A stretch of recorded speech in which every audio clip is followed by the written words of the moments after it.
If you've ever raged so hard that you insult somebody's mom, only to realize that that person is your sibling, so you're insulting your own mother. If you've ever raged so hard that you destroy your controller, only to realize your broke ass cannot afford another one, then you are definitely a true gamer at heart. And we're definitely going to be taking you back with this particular list. We're going to be looking at the top 5 Nintendo 64 games of all time. Some of you guys watching this video were probably tiny little sperm cells, weren't even fully formed individuals. Some of you guys were still getting your ass cheeks wiped on a daily basis, but we're gonna go hard. We're gonna start the list off with number 5. The first Nintendo 64 game on our list has to be Star Wars Rogue Squadron. It was released in December of 1998, and both LucasArts and Take-5 were behind this particular video game. The main protagonist is obviously none other than Luke Skywalker, and even though the source material for this video game is obviously all made up, it's sci-fi, it's as realistic as you can get from a video game that was made 20 years ago, but the controls while you're in one of these ships just feels completely realistic. The sounds and even the minor details on the ship were a really nice touch by the Take-5 studios. It really showed that they cared about the IP, and obviously that has a lot to do with the fact that they were working side by side with LucasArts, who is feeding them all the different little intricacies involving the universe. Considering this video game is still officially canon, you get to take down enemies as small as a stormtrooper all the way up to TIE fighters and walkers. Even though the game was originally designed to be played in a third-person perspective, you can actually also play it from inside or have the camera angle from inside the cockpit. There are 5 different vehicles that you can choose from, all with their different strengths and weaknesses. There are 16 missions in total, every single one of them being just as engaging as the previous one. It was also one of the first few video games to use the expansion pack, so you were able to play it at the time at an incredibly high resolution. To be completely honest, I realized this is definitely not technically one of the better games of the Nintendo 64 era, but for those of us that are big Star Wars fans, I think this is definitely a must play, especially considering everything that happens in the video game is still technically canon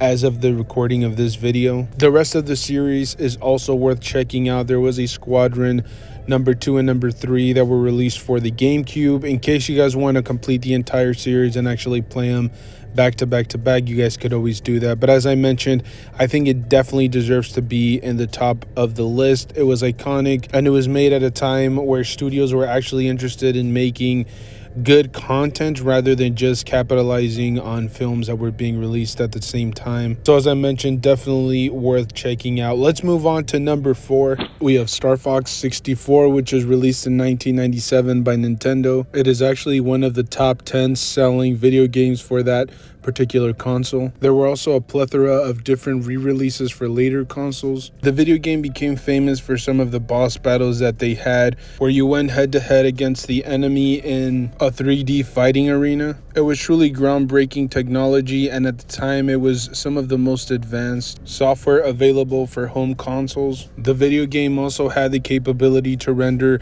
some multiplayer modes where you could play with up to 4 different players in a split screen format. And this is really where the game started to shine, because the gameplay mechanics did lend itself for some great multiplayer action, but it also added an insane amount of replay value to this game. And even though Nintendo has continuously tried to capitalize on the success of the original, it hasn't quite panned out that way. They really haven't been able to capture the essence of what made the original so great, and that's unfortunate, because this game really does have the opportunity to flesh out and become a full-fledged franchise, but only time will tell if they will ever be able to replicate the magic of the original Star Fox 64. The third spot on our list is a no-brainer. We have Super Mario 64. It was released in 1997, and it was the first Super Mario game that was released in 3D. Not only is it one of the first few games to fully utilize the 3D world platforming, but on top of that, this is the highest selling Nintendo 64 video game of all time. And in case you were wondering, well, wonder no more, because yes, this is about Creeper Bowser going into Peach's castle and stealing her for the millionth time. The dude seriously can take a hint. She's not into overly intense turtles. She enjoys the company of Italian plumbers with porn stashes that spend their entire day eating mushrooms and banging their head against concrete bricks. You're just not her type, Bowser. Take a hint. This was also one of the first few Nintendo 64 games that really encouraged exploration. It really pushed you to look around and fully enjoy the beautifully rendered 3D Mario universe. And it was definitely a breath of fresh air, considering Mario could do a lot more than just jump and spit fireballs out of his mouth. The video game took full advantage of the new technology. You were able to climb, run, crawl, and do so much more. But it basically built a foundation that other video games from the same franchise continue to build on. Video games like Super Mario Sunshine and Galaxy, which basically took the same concept, continued to refine it and perfect it. Even though it wasn't the first Mario game ever created, it definitely felt like the most impactful of the franchise up to this point. Our second spot belongs to Ocarina of Time, a video game that was released in November of 1998, and same thing, it was the first entry into the franchise that was created in a 3D universe. Also very similar to Super Mario, this particular video game received quite a few remakes later down the road with newer generations of consoles. Very similar to Mario, this particular game plays on basically the same plot points. You're Link facing off against Ganondorf, traveling through time and wrecking fools left and right. You will be very hard pressed to find a bad review out there online for this game. There are certain entities and organizations that consider this game to be the greatest of all time. Very similar to Super Mario 64, this video game really encouraged you to continue exploring the expansive maps as much as you possibly could. This was also one of the very first few games that actually used very complex and a very immersive combat system. There was quite a bit of variety when it came down to using weapons that really helped the video game set itself apart. It was considered by many as one of the most innovative games at the time. The open world and the environment itself was hailed as probably one of the best for the Nintendo 64, and it really became the standard for video games moving forward, especially role-playing games.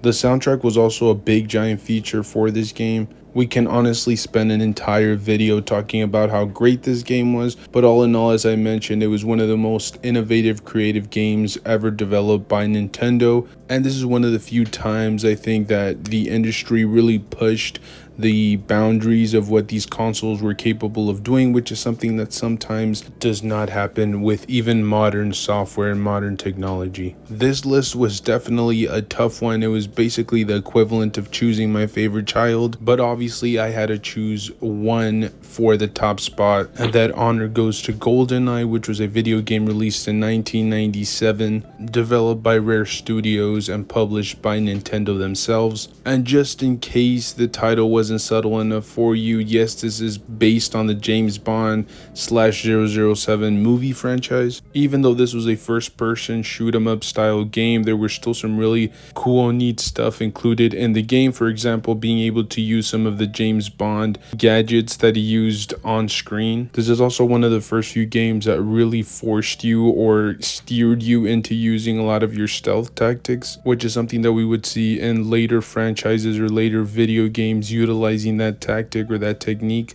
It was definitely something fresh and innovative that we hadn't seen in prior games, or at least not as dominantly in some of the prior games that we'd seen from Nintendo 64 or really any other console. But let's be completely honest, the main attraction for this video game and the main reason why I have it at my number one spot is the fact that this is probably one of the greatest multiplayer games ever in existence. You could play with up to 4 different players and some split screen action, and the amount of fun that you could have was almost immeasurable. There was also quite a bit of variety, considering there were 20 different weapons for you to choose from, so there were always options when it came down to vanquishing your friends and just clapping cheeks all around. It would go on to be the 3rd best-selling video game on the Nintendo 64, but the legacy is way more far-reaching. Like I mentioned already, some of the stealth aspects of the game were basically copy and pasted for future generations or future video game franchises that wanted to utilize that.